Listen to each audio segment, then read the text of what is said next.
Welcome back. You're now tuned into the other side of sports with your host in the building. It's me. I don't know where Aaron at, but we solo dolo in this joint tonight. We gonna rock out. Uh got a lot of stuff to talk about, bro. I mean, it's an eventful week in football. We got basketball back, college basketball. What's happening? Uh I mean, of course, football still in the mix. We can talk about that. Um, yeah, I mean, I guess we can get the show started with the people getting fired. No, it always like it's laughable to me, like when people get fired, especially from like just professional sports, because the like the way people begin fired and how they begin fired just doesn't make sense. Like you think when people do trash moves and do trash stuff, like right then and there, they immediately get fired. Nah, Bama's wait. They wait and waste time to then fire people. Same thing we kind of dealing with Dan Quinn right here on his team. It's like you should have fired the Bama 2 weeks ago when when they was getting their back blown out, but you're gonna wait and wait and wait, and then you just prolonging the inevitable, dog. It's the added old the old saying, kicking the can down the road. The thing is, the can doesn't have no juice in it no more, and you still kicking it. Put it in the trash, discard. But we don't want to do that here, dog. We don't want to do that. Nico Harrison, Mavs GM, they let him go, fire him. But the whole time, everybody and their mother knew that was a stupid move to let Luca go at the time. But I don't know what they try to say. Like, I mean, I don't even think Nico Harris. Well, I don't know whose idea it was, but it was a dumb idea to let Luca go. I mean, he brings in money, he brings in fans. The Batman's a walking triple double. I mean, you can say about him being in and out of shape or whatever you want to say. The Batman produce. He produce. If a dude out of shape and don't produce, I get it. But he produced. So, now the fact that the Mavericks all of a sudden want to let him go, Patrick Demont, I'll put this on him, really, because you let the bad move happen, whether you encouraged it or you stood behind it, it was all a fail, dog. It was all a fail. And you traded somebody who you were like technically out of shape and not prepared to play for another janky dollar store piece in Anthony Davis, dog. I mean, he's good when he plays, but he can't stay healthy. So, yeah, it didn't make any sense to me at the time. This doesn't make sense to me now, but I mean, I guess you gotta do what you gotta do. Somebody gotta be the fall guy, and that's just how it plays out. Um, yeah, what else is going on, dog? They got the ESPN solitaire scandal, dog. Mina Kimes, she's like, I mean, I guess she at the heart of it, but she apologized for promoting the app. Whole time the app was a Ponzi scheme. You couldn't win no bread off that drink. I ain't gonna hold you, dog. All sports gambling drink, any facet, any kind of way is a Ponzi, dog. I'm trying to tell you. People gonna tell you, oh yeah, you can win, Boba. Dog, their hands is all in it. The players gambling, the referees is gambling, and they don't even tell you they gambling. They keep they gambling under wraps, but they gambling. Coaches, staff, everybody, dog, everybody's gambling. Everybody's gambling. So you don't have a chance. You don't stand a chance. The dude, what was the picture? That man was throwing dirt balls straight to the ground. Yeah, he playing horseshoes while everybody else playing baseball. He throwing his joint straight into the ground. Whole time that man was gambling. Like, we already told you thousands of times, baseball the most corrupt sport in the world. They doing the funny business all day, every day. But all of them joints is jaw like the same. I'm not even gonna hold you. The football joint, funny business. Basketball joint, funny business. College basketball, funny business. Uh, I mean, is there any integrity in any of it? I mean, I maybe here and there, but I tell you, it's probably more corrupt than it is uh like good and without corruption. If I had to put a percentage on how corrupt sports is, so each of the sports is corrupt differently. If we start with basketball, the corruption in the basketball joint, I would say is probably like 70%, 65% funny business. Dog, the thing is, what I'm using to quantify the percentage is the stuff that just don't make no sense. It's too much. Like when you have things that are just the odds of it happening is just improbable. It's like getting struck by lightning twice and it happened in a basketball game. Like Obama have 20 in the first half and his over and under is 20 and a half points. And he got 20 in the first half. And then in the second half, get no buckets and take 4 shots. You see what I'm saying? And I'm not even making that up. This is real life. This happened in a game. Bama had 20. His over and under is 20 and a half. That means if the Bama go to the free throw line and hit 1 bucket, he get 1 point over. He going clips the line. The Bama go the whole second half, funny business. What I'm saying is, people, is that type of corruption, it can't be done without aiding and abetting, dog. They aiding and abetting in corruption. So I'm saying the NBA Bobo 65% funny business. NFL about 60% funny business. Baseball like 85% funny business, dog. Just mind you, a couple years ago, Bama was beating on trash cans, giving signals away, all types of. That was 2 years ago, 3 years ago. So stop it, people. Dog, you trolling, dog. It's not all corrupt. It's all corrupt. Let me tell you something. Let me tell you how I know it's corrupt. Anytime you watch a sporting event, I want you to do something for me, people. If I'm lying, I'm flying. Count how many FanDuel, what's the other joint? DraftKings, BetMGM. Count how many commercials you see. Count how many commercials you see. However many commercials you see over the course of all the commercials is the percentage of funny business these Bama's doing, dog. If you see, if for a whole game, a whole basketball game, and the commercial breaks, let's say they do 25 advertisements for that whole commercial break.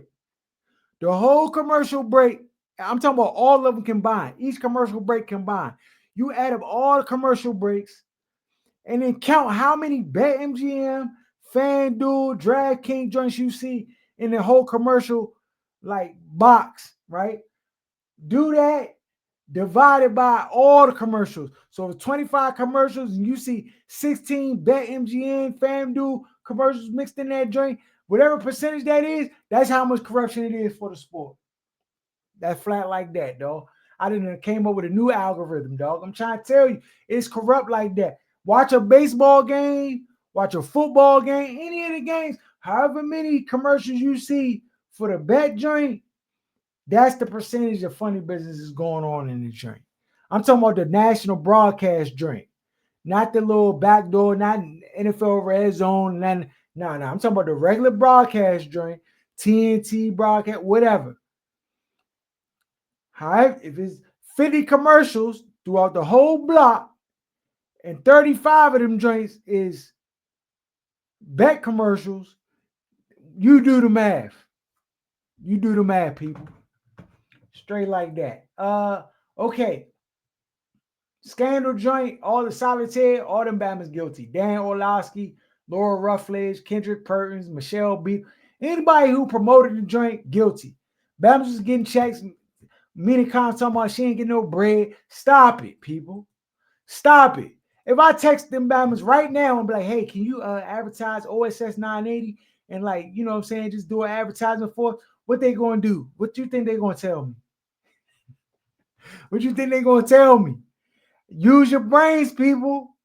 Use your what you think they gonna say? Sure, no problem. I got you, buddy. They're gonna say, how much bread you gonna give me to do it? And if it ain't no bread involved, they not doing it. So her talking about, oh, I'm gonna get a bread back and all, like, stop it. The thing is, they're gonna let the joint go. They're gonna let the joint ride out because really they're protected by a large corporation. They can't afford to like have this joint really spanning and nothing. Because honestly, that's the cat called in the kettle black. They doing the same funny business too behind the scene. It's all a Ponzi, people. It's all a Ponzi. I I know you don't want to believe it. I know you don't want to believe it. It's all a Ponzi, people. It's all a Ponzi. Everything, dog. So uh I'm gonna take sometimes I gotta do this. Batman's be like, "Don't you just saying stuff you can't prove." I'm about to prove it to you to join a Ponzi. I'm about to prove it to you. Go ahead and invest in it. Go ahead and see if you can invest in it. Go ahead and see. Go ahead and see. We know these Batman's making money hand over fist. Go try and invest. Go on what's the joint called? The green joint, Acorn, or what's the other joint? Go on that joint and see if you can invest in it. What's the joint called? I'm about to look the joint up. Hold up. Robin Hood? Yeah, go on Robin Hood and try to invest in the joint. See what happens. Come back, holler at me, people. Come back, holler at me. All right. Okay. We'll get it. We'll talk a little basketball later, dog. We'll talk a little basketball. I mean, well, we can talk it now. Ain't the Wizards? I'm not watching. I know. What's his name? CJ McCullough been out here frying, cooking, putting up 40 L's. These Bama's 1-10. Get them out of here. I don't care if a Bama put up 100. If they lose, it don't mean a thing to me. It don't mean a thing. If you score 152 points in a basketball game, it means absolutely nothing to me. I could care less. Because if you don't get the W, 152 point, you're a 152 point loser. Log that in. You're a 152 point loser if you don't score that many points and get a W. So I don't care. I know CJ McCollum be jacking. That's what Jordan Poole should have been doing last year. Jacking. Should have just been jacking everything, though. But of course they get L's. Get them out of here. They gonna lose as many games as I thought they was gonna lose. And the fact that I can't see them on TV physically, it helped me with peace of mind. I don't need to see these jokers, though. Trust me, I don't need to see. What we got here? Games from last week. We can do a quick little overview for the NFL joint before we get into the games for this week.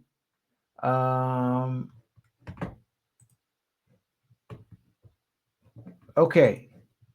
Falcons at Colts. I'm sorry, Thursday night, November 6th, that Raiders versus Broncos game, that joint was elite trash. I stayed up watching that joint way longer than I should have. I should have went to bed. 10-7, get them out of here.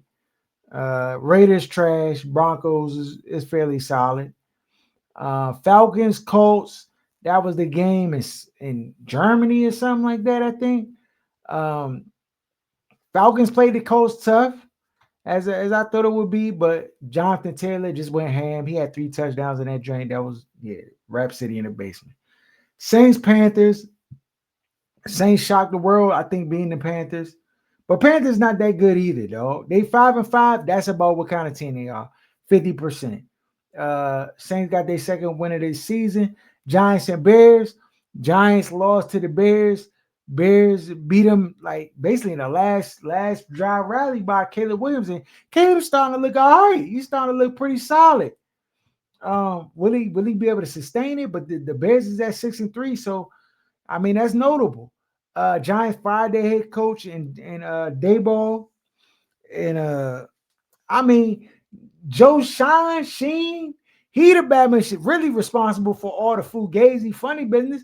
They traded away Saquon Barkley, and then he had the historic season and all. Like Dayball to me is the most competent Batman on the squad. As far as like coaching staff, I mean, he wanted Jaden. I mean, you got game tape. He wanted Jaden.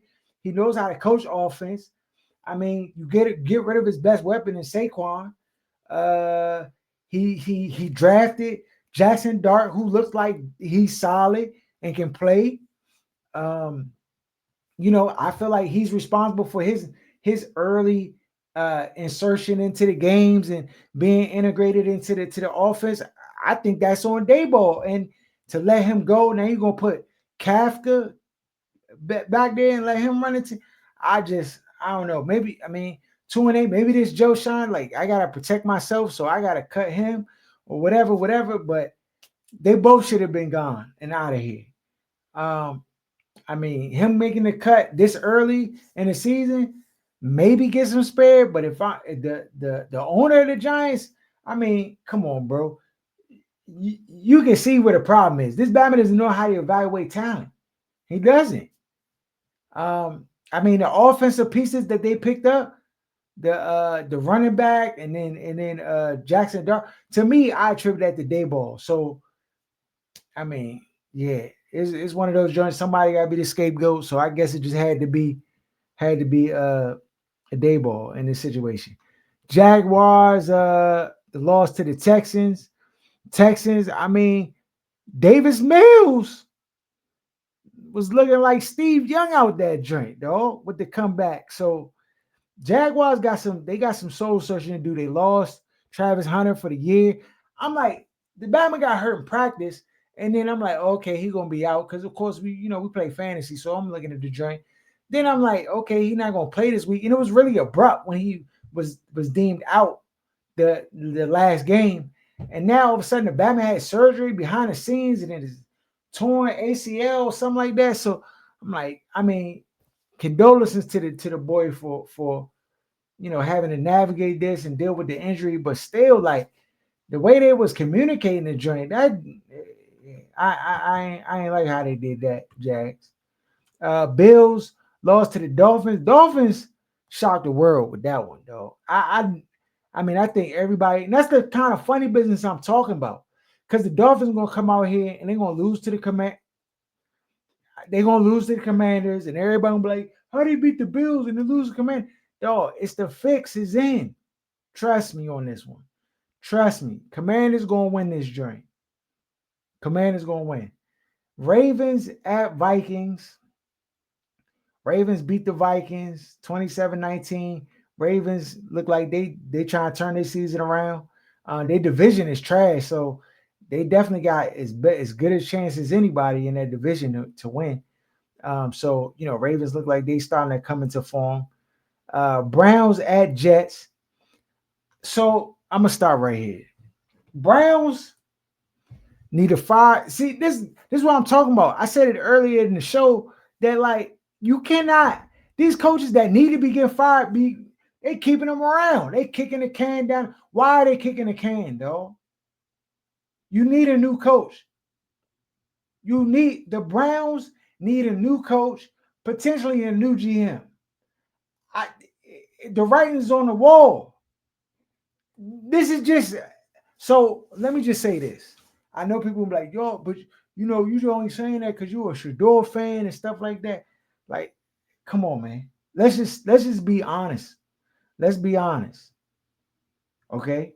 Let's start over. Let's start the NFL 2025 draft over. Let's just go back to scratch. In the top 100 picks,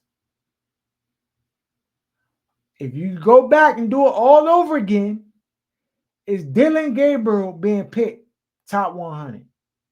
Yes or no? We know the answer. It's a no. So then you got the Bama playing like he a first round pick. You playing him every week like he's a first. I've never seen in the history of football, Alabama be coddled this much and be given every opportunity and everything to be able to be the starter quarter, not to be good. It's not even just to be good, it's just to be the starter. Like the Bama has given him the red carpet treatment to be the starter, and he's a bum. He's a cold scrub. If me and him right now went out, I put this on everything I love. We could go out to the field, he and I, Dylan Gabriel and myself, and we can throw the receivers or throw in at a trash bin or a bucket or whatever. I'm going to look better. I promise you, on everything I love, I'm going to look better. Matter of fact, I am better. 106. You think I can't go in there? Stop it, people. Stop it. And I just listen. If you give me everything that he got, like with a coach, like the coach is he's your biggest supporter. He's gonna do everything in his power to give you every tool you need, blah blah blah. Like the joint is just it's egregious. It's egregious how they treat my man Shador, dog. It's egregious. And Shador like playing it real cool.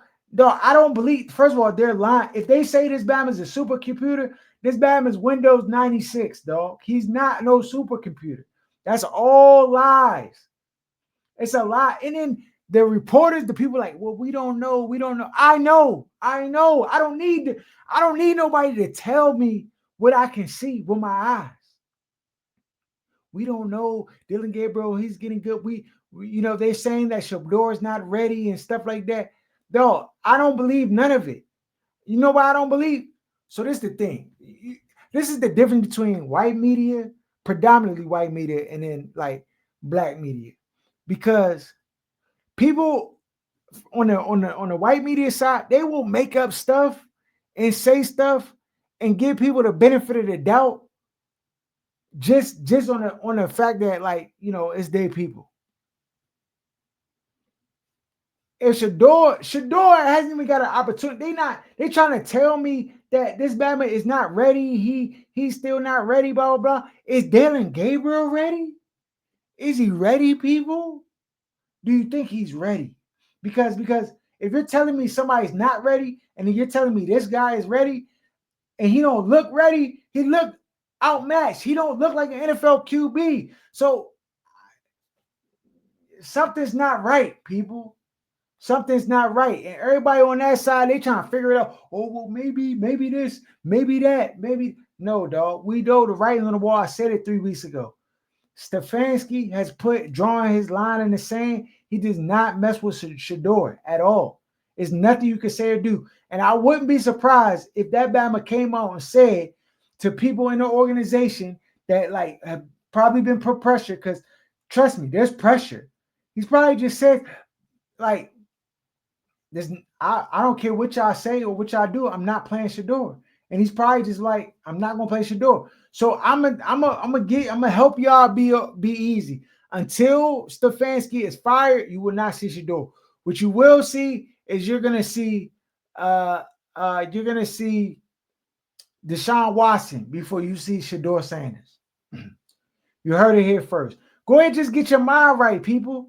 Don't look at me. Don't ask me the dumb questions. You're gonna ask him, well, why would you not want to see the season's loss? Why would you not? These are the questions they're gonna ask the fans. Well, why wouldn't you want to see, we're trying to win football games, so we're gonna go with, the guy we believe that gives us the best chance to win. I'm telling you it's coming. A banged up Deshaun Watson will see the field before Shador Sanders, people. I'm not trying to troll. I'm not trying to clout chase. I'm not trying to go viral. I'm just trying to keep it all the way a buck. How I see it. The Bama has made it clear that there is nothing Shador can do that where he would change the depth chart order. Like, I'd be so though if if Dylan Gabriel got hurt in game and Shador was the number 2, I think Stefanski will put himself in the game first. He'll put himself in the game before he puts Shador in the game, dog. I'm telling you, people. I'm telling you, it's evident. Why wouldn't you put him in, dog? What's the reason? When there's no reason, you know the reason. You just don't want to admit it, people. Cause you thinking to yourself, why would somebody be so like they don't want to win, they want to lose the locker room, they want to just like, why would they be like, yes, yes, all of the above, yes, to everything you saying, yes, they want to lose the locker room, yes, they want to be fired, yes, yes, self-sabotage, yes, they don't care about the team, yes, they don't care about nothing, yes, they don't care about nothing. It is what it is, dog. It's just the truth. It's just the truth. Patriots, Buccaneers, Bucks. They going through a little stretch, but they should bounce back. Patriots is good, man. Drake May, I take everything negative I said back about you. Well, actually, I didn't say that much negative. Yeah, I did. I did. I said that he wasn't gonna be the guy, and he looks like he's the guy. So I was wrong. I did say that he needed time to sit and they shouldn't force him in the game early in his career. And I still stand on that.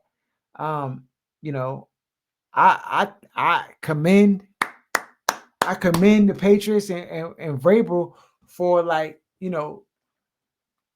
curtailing the offense and things in order to help the man be successful. And I mean, Drake May looking like the guy. But again, this is his first year of having success. The key marker to success for the QB is sustainment. And can he do this in the upcoming season after this? After everybody's done seen you for a year, they kind of see. I mean, we said it about Jaden. Like, went to the Eastern Conference Championship and game, and then they lost. So, Patriots can keep this momentum going. And, after this year is done, it's always going to be the next year. Like, can he do it again? Um, does he have the tools? Potentially. Am I trying to like cover my bases? Nah, I mean, not really. I just saying like it's really sustainment. Like, can you sustain good play, especially after you have success? So, you know, power to the Patriots. Cardinals at Seahawks. Um, Seahawks whooped that tail. 44-22. Rams whooped the 49ers. Um, Lions whooped the Commanders. And I saw that coming, dog. Like, I knew the Commanders was going to lose to the Lions. Um, yeah, I mean, our defense is bad. It's really, really bad. And the Miami Dolphins, like, I think the only reason I think I see them losing this game is not because the Washington Commanders is a better team. I just think that the Miami Dolphin goes through ebbs and flows. And I think that Tua is a quarterback that gives the Commanders some opportunity because he got to throw on schedule. And if you can just disrupt the schedule with Tua, then you good money. That's something that the Bills couldn't do. They couldn't disrupt the schedule. If the Commanders can disrupt the schedule, and I don't think the Commanders can do it. I just think that week to week, it's just tough. Like the motivations behind different teams is just different. So I just think Commanders in the Lions game will just get lucky, and it's overseas in Spain. So I think that's also an addition to it. Uh, Sunday night football was the Steelers and Chargers. Chargers beat the Steelers. And then we had the Monday night, the Eagles and Packers. Ew, that joint was a terrible game. I mean, Eagles better figure out something with their offense, though. They can't pass the football. I know it was cold in Green Bay, but I mean, AJ Brown was playing Madden and told Bama on the Madden headset, if you got him in fantasy, you might as well go ahead and drop him. So I'm gonna believe him. I don't know what's going on in the Eagles camp, but yeah, they tripping, bro. I mean, AJ Brown, and I'm seeing clips like AJ Brown wide open, and Bama just not hitting him. So I don't know what that's about. I do not know what that's about. But they better figure it out fast. They better figure it out fast. Because that's not Their offense right now is not sustainable. It's not sustainable. All right, this week we got the Jets at the New England Patriots. I think the Patriots are favorite minus 12 and a half. Patriots, yeah, they put a hurting on the Jets in this one. It's in New England. Yeah, Patriots win by 2 scores. I'm going with New England plus minus 12 and a half. Washington at the Miami Dolphins. Dolphins are favored minus 2.5. I'm going with Washington. I would tease it to 3.5, plus 3.5 Washington, but I think Washington will cover or win the game.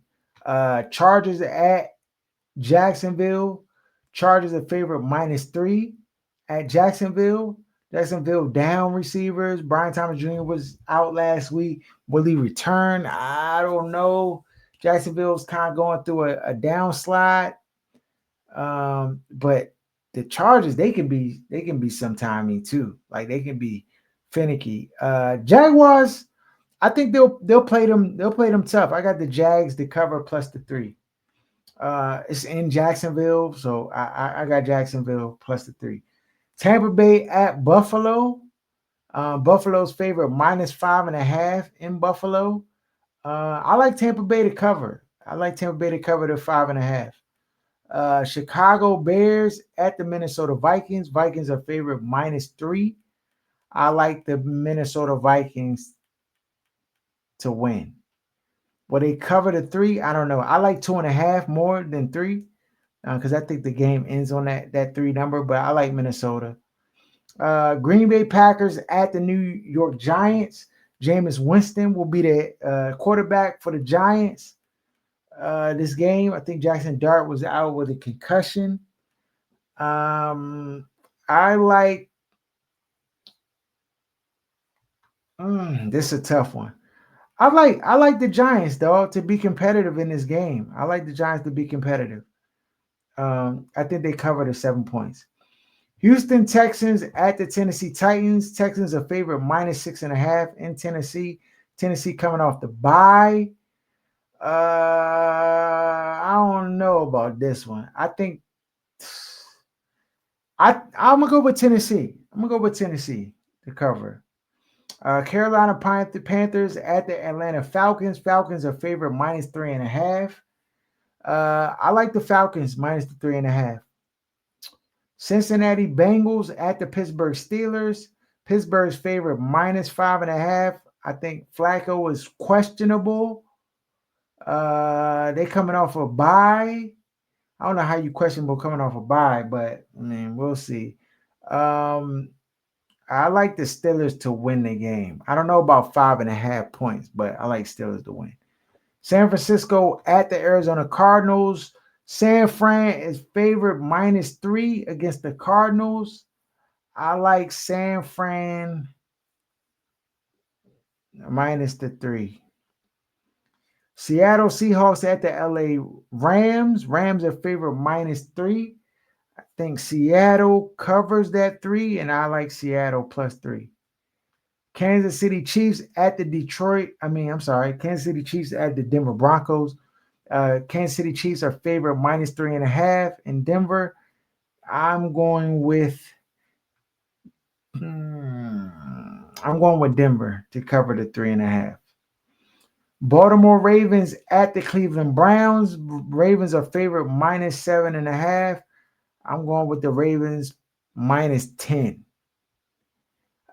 Detroit Lions at the Philadelphia Eagles. Eagles are favored minus 2.5. I like Detroit to cover and potentially win. And then we have Monday night Dallas Cowboys at the Las Vegas Raiders. Dallas is favored minus 3.5 at the Raiders. I like Dallas minus the 3.5. And those are our games for the week. Entertainment purposes only. Don't lose all your bread on the Ponzi.